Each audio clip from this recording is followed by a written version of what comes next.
Hello, today I want to talk about what it means to become a confident singer. It's such an overwhelming thought. So many people, no matter what level you're at as a singer, so many people get nervous, they get performance anxiety, stage fright, and even if you're just starting out, it might be terrifying to even think about going for a voice lesson or to sing in front of someone else. So confidence and the singing brain is such an amazing thing. I'm really fascinated by it, and I'm so passionate about helping every singer that I work with in developing their confidence no matter what level they're at. So you could be, like I said, just starting out and being like, oh, I really want to go to a singing lesson, but I'm actually too scared to do that. Even I have a actually funny story. I'm already digressing here, but I have a client that I've worked with for many years now, but she actually cancelled, I think, about 3 or 4 of her lessons before she even came to her first lesson because she was so nervous. So you are not alone. If you get kind of anxiety around the idea of singing in front of people, or if you are doing open mics, or maybe you're in a band and you still kind of get the jitters before you go on stage, or maybe you're even a higher level performer than that, but you still feel that anxiety. I'm going to talk about a whole bunch of different tricks and tips that are going to help get you through that. But most importantly, to understand why you are experiencing that. Because if you understand why these things are coming up, it's so much easier to be able to control them and understand what's going on. It's not just this horrible thing that's in the background of your enjoyment of your singing. And it really is, for many people, just something that is a big block that just gets in the way and just stops you from enjoying the act of singing and sharing your voice, sharing your gift. You might be able to kind of fake it till you make it. You might be able to get up on stage and do it, but it might not necessarily be an enjoyable experience for you. I know that sometimes for myself in the past, I've had, great shows, really enjoyed it. People really enjoyed it. But for me, I was so in my head about everything that the actual experience, the sharing the music, sharing the singing, and just that give take kind of thing that you have with an audience, it wasn't there in the most genuine, natural, effortless way. And that's how it really should be. It's every time that you sing in front of someone, whether it's for a singing lesson or whether you're stepping on stage in a stadium or a big level gig, you want to be able to not be in your head thinking, is this going to go wrong? Is that going to go wrong? What are they thinking about me? What's happening in their heads? And then spiraling in your own head, and the confidence all falls apart. So there's going to be a lot of C words today in a good way, because it's interesting. We're going to talk about the correlation between confidence and competence. This is the number one game changer.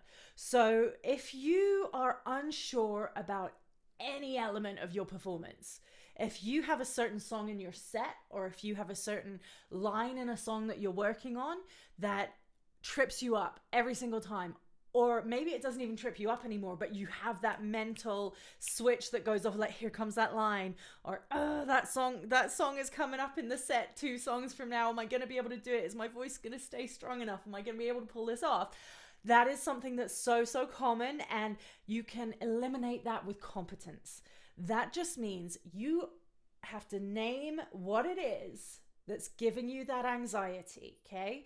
Figure out what it is about that song, what it is about that line in that song, what it is about whatever it is that freaks you out, so that you can become more competent at your delivery of it.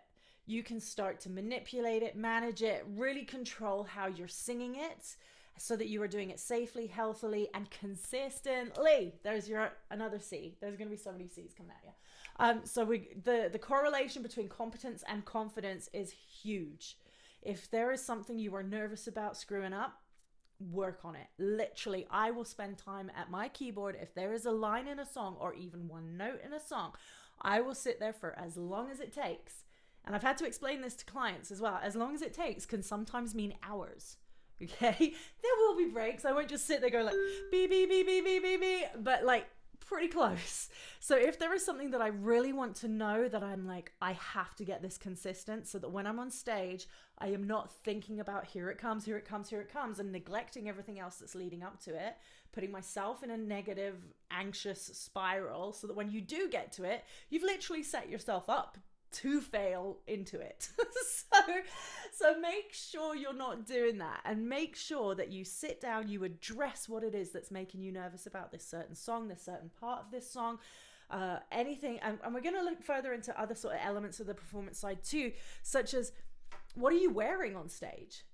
Okay, if we're talking performance kind of stage level stuff, even if it's an open mic, even if you're going to a singing lesson, sometimes like if I'd be treating myself to an expensive singing lesson with one of my mentors, I'm like, yeah, I'm gonna dress up a little bit. I'm gonna feel a bit special. I'm not gonna show up in my sweats and be like, oh, I hate myself. I hate my voice.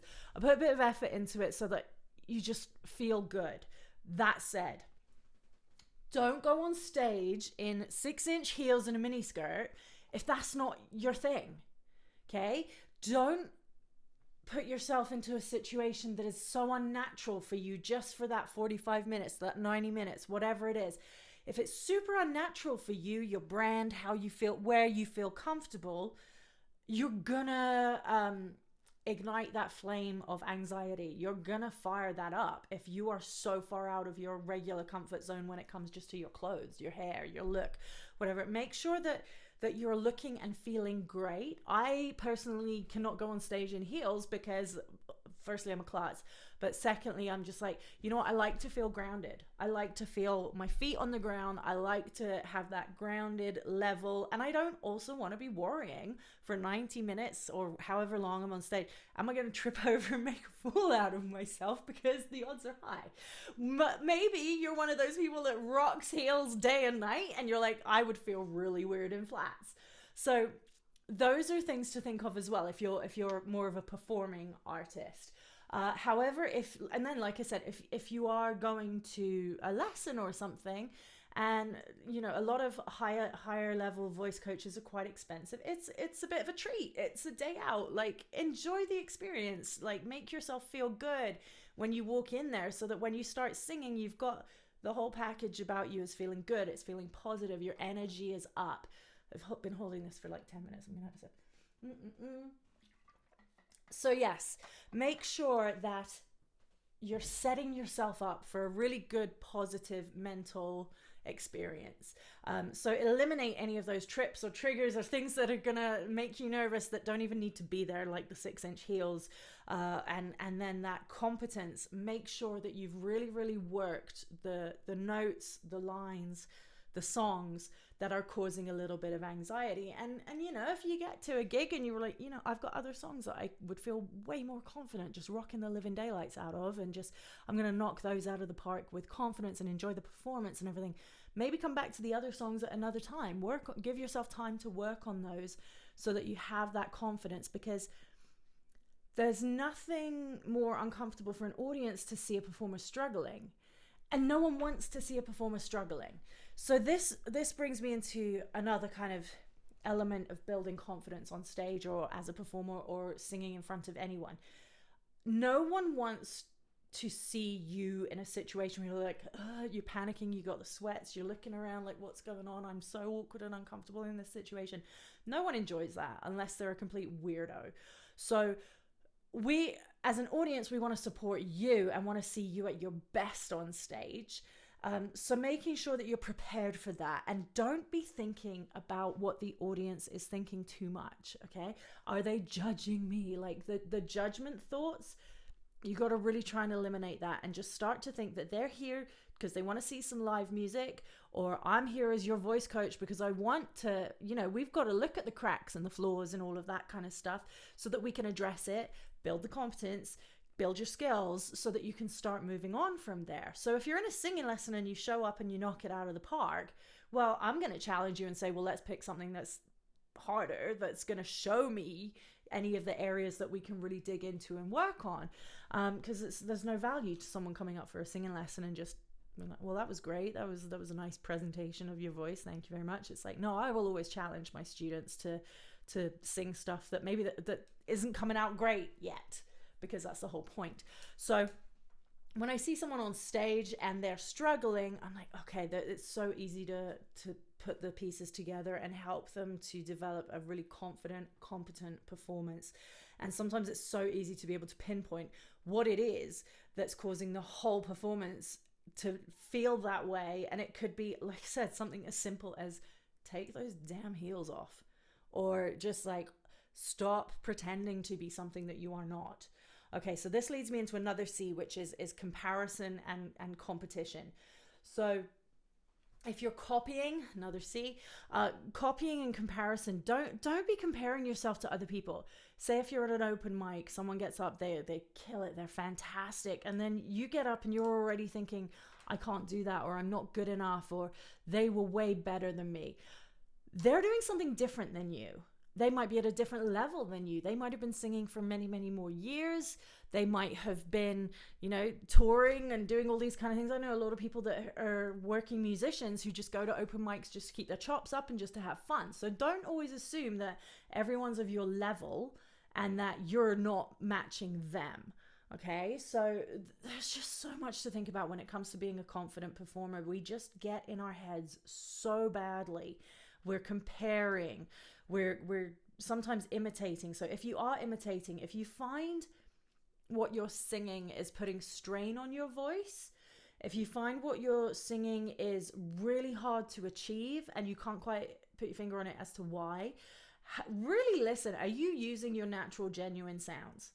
Because a lot of times when we do copy or imitate, or we find ourselves sort of going down a stylistic way that isn't natural to where our voice really wants to go. Maybe it's a genre. Maybe you're like, oh, I'm totally into this pop dance stuff, but actually your voice is like pure country.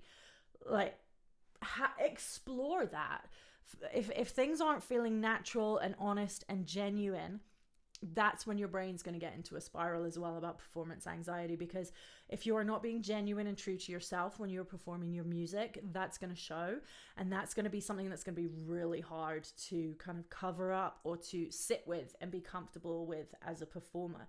So tapping into your natural, genuine, honest, true sound as a musician and a singer is key. And that doesn't mean to say, I mean, that was a big example of like, you like singing pop, but now you're a country singer. It doesn't mean to say that you have to switch genres and throw your trajectory and, and your whole music world upside down.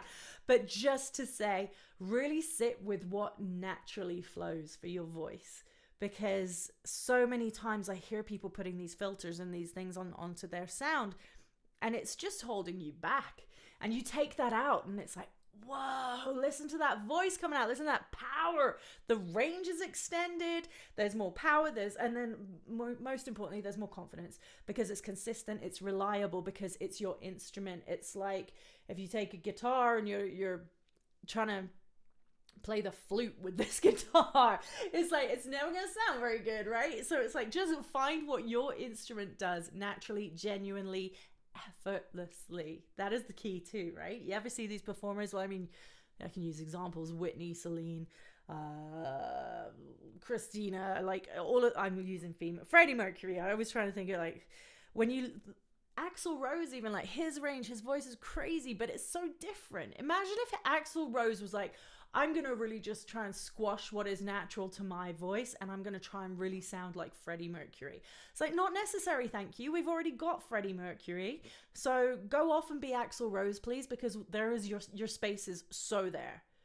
So it's really important to remember that is like, if your voice maybe doesn't sound like your idol, that's okay.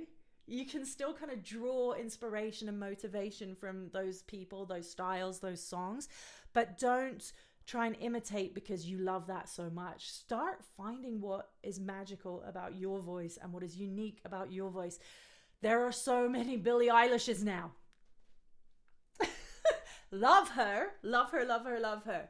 But have you noticed there's so many young female artists coming out with such a similar style of vocal and production and everything? And what was really beautiful about Billie Eilish when she first came out, and I loved watching that documentary when she was talking about doing the Bond song, and she was like, all of the James Bond singers on all of those are like, they're real belty big things. She's like, I hate belting. And I'm just like, do you, Billie Eilish? Because that's why we love you. If Billie Eilish came and sang her James Bond song sounding like Tina Turner singing Goldeneye, we'd all be like, what the heck is going on here? This is not why you were recruited for this project. So yes, there is a space for you. There is a space for your unique sound. The minute you tap into that, the minute you engage that, that is where your confidence will start to shine through, because you're not putting that extra layer of effort in to create another filter or project something that isn't genuine, honest, and flows really naturally. And it's that natural flow that really helps you sit into your confidence. So yeah, there's a whole other topic of like imposter syndrome, which that can be fueled by imitation and attempting to be something that you're not. And a lot of times, not digging at anyone, but a lot of times this happens without us even knowing, because we feel we need to do this. So a lot of times singers will put these filters on their natural sounds, or like try something a bit harder because they feel that they need to do this. And it's just not necessary. You can let it be easy. I'm always telling clients, let it be easy. And that is when the best stuff comes out. Especially students who have worked really hard on a song, or, you know, been working for a long period of time to achieve certain results in their voice. And suddenly they can do it. And it's so funny because this is really common. Hang on, I need more water. I've been like, I love it when this happens. It's because it's funny and it's really common, and it warms my heart, but it also makes me a little bit sad. So here comes the singer. They've worked for X amount of time really hard on a certain song or a certain stylistic thing, or they've really been building their voice. And then they go back to singing the song that we were originally working on, and they start doing really weird things. Like extra volume, pushing really hard, strange vocal distortion or something, or their eyebrows and everything's getting really tense. And it's like, hang on, you're adding extra things because your brain is used to it being challenging, but now it's easy. So you're adding these extra things to keep bringing in that sensation of like, this is a challenge. This should be hard. For me to deserve a great sounding voice, everything should be hard. It should be hard work for me to deserve this result. It's like, actually, no. You have worked really hard and you are now good at it. So let it be easy. When you get better at things, they become easier to do. Big thing to remember in singing. When you get better at things, they become easier to do. And this is huge with singing. So as your voice improves, let the experience of singing become easier. Don't put extra work on top of it because it's become easier and you're used to it feeling like hard work, because that's when you're going to be on stage and that's when you're going to start doing weird things, and you don't need to do that. That is where these effortless singers like the Whitneys, the Celines, all this stuff, this is how they do these tours. This is how they maintain this stuff, because they're sounding like themselves. They're genuine and true to their sound, their style, their music. And they are not messing with it. They're like, oh, I gotta give more, I gotta give more. And as singers, bless our hearts, we always want to give more. We always feel that we're not doing enough unless it's hard work. But trust yourself when you've put the work in, that it can be easy and effortless. So if you want to become a more confident singer, competence. Train out those things that are causing you anxiety, nervousness, sticking in your head.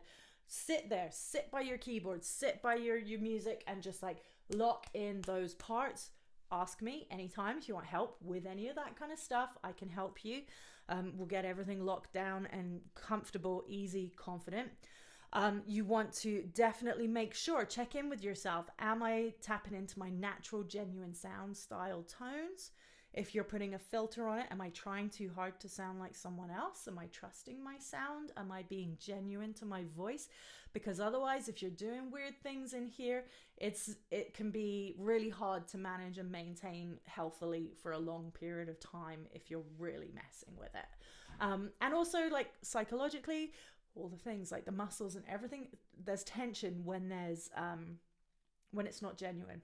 Okay, so make sure you're coming from a very, very genuine place and tap into that, check in with it. Does this feel natural, or does this feel really forced and tight and a challenge and hard? Again, here to help you. We can listen, we can analyze, we can see what your voice is doing and make sure everything is flowing as it should be.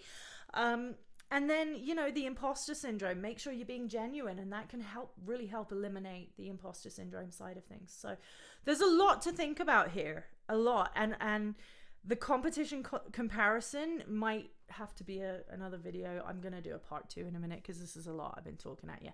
So yes, hang tight, because I'm going to dig a bit more into competition and comparison, because it's so important that we can eliminate that, because there's room enough for everyone. No matter what level you're at, no matter what kind of songs and singing and style and stuff, there is room for everyone.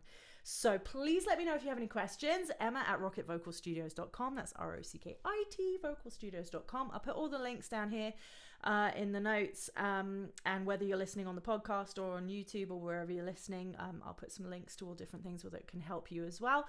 And thank you so much for watching. And if you have any questions, please share in the comments. And if you have shows or things, I'd love to hear how your experience goes and what you're working on. And please feel free to talk about your music and what you're doing in the comments below, because I'd love to hear who you are and what you're working on. So thanks so much for joining me, and have a great day, and let it be easy. You can do this. You got this.